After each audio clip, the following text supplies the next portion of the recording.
We are diving into another game of daily cribbage with Play Fast W. What's the W mean? I guess we better play fast, so let's keep this double run and let's make it into a 24-point hand. Whoa, I like what I see. We're going to play the 8 out next, and we'll make it 22. We have the other 5. Our opponent had a fine looking hand, but our hand is looking even finer. Lovely. Okay, let's see where we can go with this one. So our opponent's crib, ace 2. I think that's a keeper. 8 doesn't really do much with our hand, so we'll put it with the king and throw it away. We'll start off with a queen. We'll keep the double ace for later. See if we can get a pair. We'll bring it up to 20. And we get that 31. So we don't get a pair, but we do stop our opponent playing 2 cards together. So in case they had a pair of jacks left, it's good to break that up. Opponent's got 5 points in hand and only 2 in the crib. So we are definitely getting the best of it right now. Let's see what we can do here. I like to keep the 3 cards run together. We'll keep the pair together. It's a shame we have to break up the 8s from the 9s, but they're back together now because we've got a 9 on top. So if our opponent's thrown away any 7s, then we would like to see that. So they've got a pair of 5s. Probably don't have another queen, but another 5. So triple 5 queen from our opponent is very strong. They are almost at their next milestone, but thankfully not quite there. And when you're not at your milestone, it does mean that you're quite vulnerable. So here I think we'll go 8 jack, and lead the 6. So any comments? The 5 on top's pretty good for our opponent, considering they've already shown us double queen king, assumably a jack. Yep, so 17 points actually in the hand for our opponent. Takes them up and they're going to be in great position for the next milestone. So opponent has recovered in a huge way after that early hand. What have we got here? I think it's just 3 king. We're going to keep the flush alive in the crib and we get another 3 on top, so big stuff. I think we'll play the 3 here. Our opponent can't pair it because we have seen all of that, and if they say go, then look at this 3-point run. Hopefully your opponent just has not much left. Well, they had a pair, so they get a little bit more mileage out of their pair of 9s. It takes them up to their milestone at 71, but we have leapfrogged very far ahead now to 86. We're looking for that.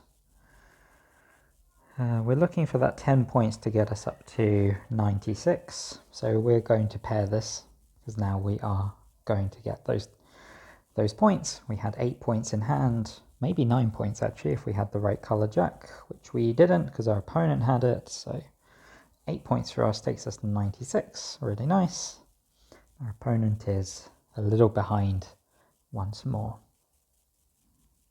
Okay, 2247 is a keeper. That is 4 points. Improves a lot. And we shall play the 7 for safety. We expect our opponent to have 5s here, but we're going to get a lot of points. Wow, look at that. Opponent does have a lot of 3s though, but we managed to weave our way up. That's what we call the weave. So that probably net us a lot of points on the play overall. 21 points on the play versus 18. So if we didn't get those points at the end there, we would have been a little behind on the play. But the thing that really made the difference was huge points in the crib. So that was a nice quick one. And we're going to dive into a little bit of analysis because I didn't manage to explain many of my thoughts during that game. We went so fast.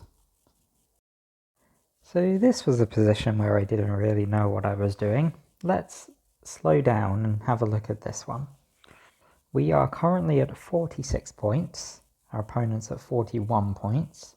It's our opponent's crib, and so that means that we're in a fantastic position. It means that we can just try and play as naturally as we can, play our default strategy, and with the pace that we're going, our opponent is A, looking to fall short of their milestones going into the future, and B, we're ahead of our milestones. So this is an extremely comfortable position. Even though the scores are only 5 apart, we are doing great. So what do we look down at? Something not too good, actually. 3, 4, 6, 8, 9, Jack. And there's sort of a few options that I immediately saw in the game. Those were, so the first thing I spotted was 3, 4, 8, that's a 15, and also 6, 9 is a 15. But unfortunately, those two combos are completely disjoint. There's no way to keep both of them at the same time. To keep both of them, we'd need to keep 5 cards. So that means that we have to make a choice, whether we keep 3, 4, 8 or 6, 9. And I went to keep the 6, 9 by throwing away 8 Jack, which I think is a fairly good option. The other options are to keep the 3, 4, 8, so we could throw away 6 Jack or 9 Jack. And those are also pretty good. I think that now that I'm slowing down, I spot that 6 Jack is actually a little bit better than 8 Jack. And why is that? It's because we keep more runs open. We improve to getting an extra 3 points, at least if we hit a 2, a 5, a 7, or a 10. Whereas if we, with our original discard of 8 Jack, we only improve to runs with a 2, 5, and that's it. There is no ways to get extra runs. And the other thing is that I think that the 6 Jack might score slightly less in the crib than 8 Jack, and that's probably because we hold a 9, so we have a blocker there. And I think that's actually the most relevant thing. Otherwise 6 and 8 are going to score pretty similarly in the crib. I guess the other thing is that 8 Jack has the potential to be part of a run if our opponent throws exactly 9, 10 away. Whereas 9s don't get to be part of longer runs like that. So on balance, I think 6 Jack is probably the thing to play here. The only other thing is that we're looking out for things that would be good on the play, and having the 3, 4, the 3 and the 9 in hand is quite nice. It gives us the option to lead a 3, and then if our opponent pairs it, we can go 9. I think in the game I probably led 6, because leading 3 means that our hand is getting forced together. So if you think about the texture of our hand, our texture is fairly concentrated at the low end, so 3, 4, 6.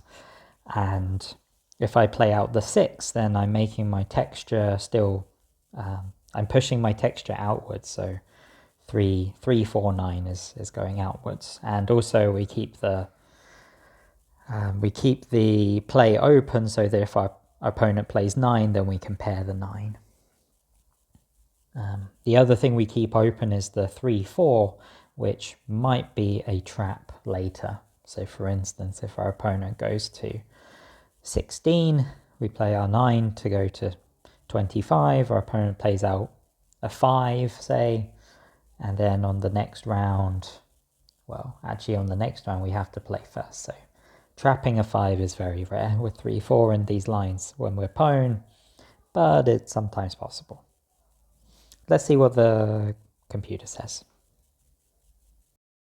Okay, so we're back on Clean Brown's website and we're looking at what the best discard is. So the computer likes 6 Jack of diamonds. That's sort of what we expect, and on average it's going to score a 0 hand minus crib.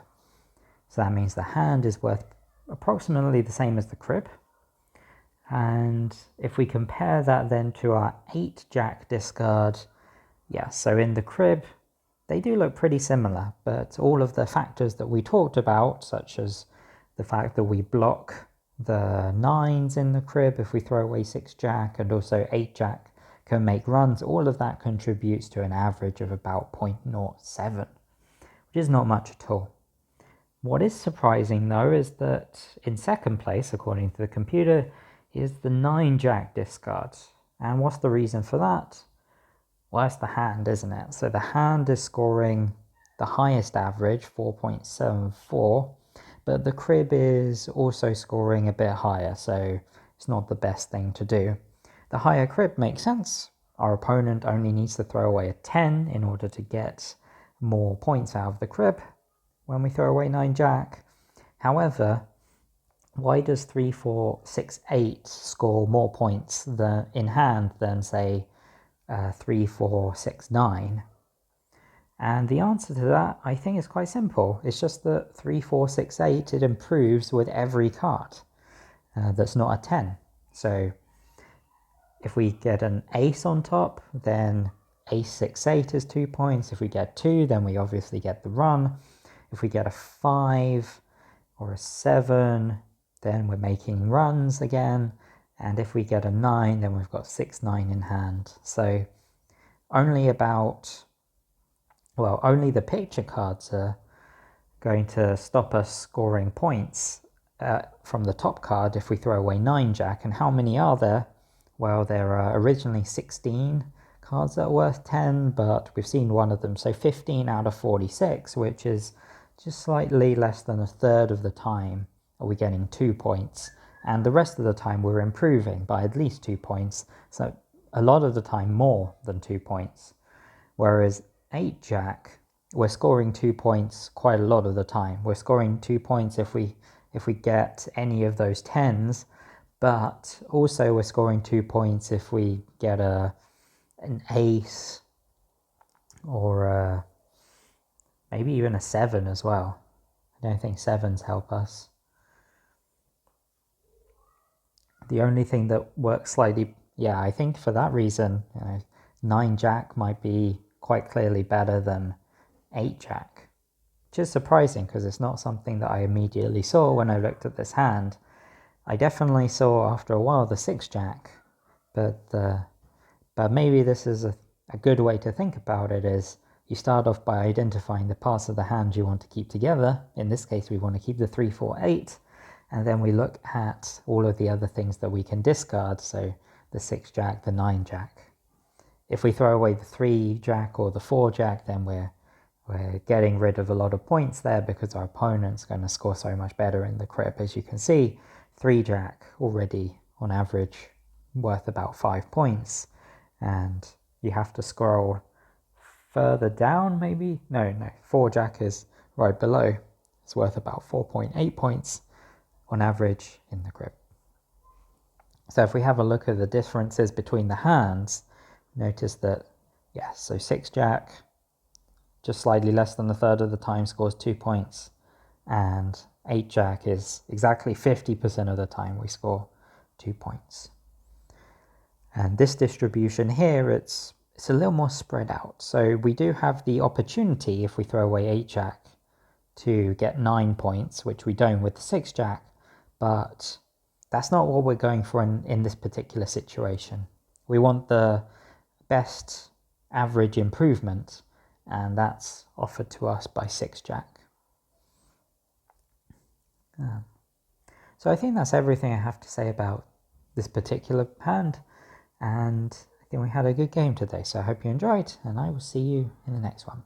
Bye for now.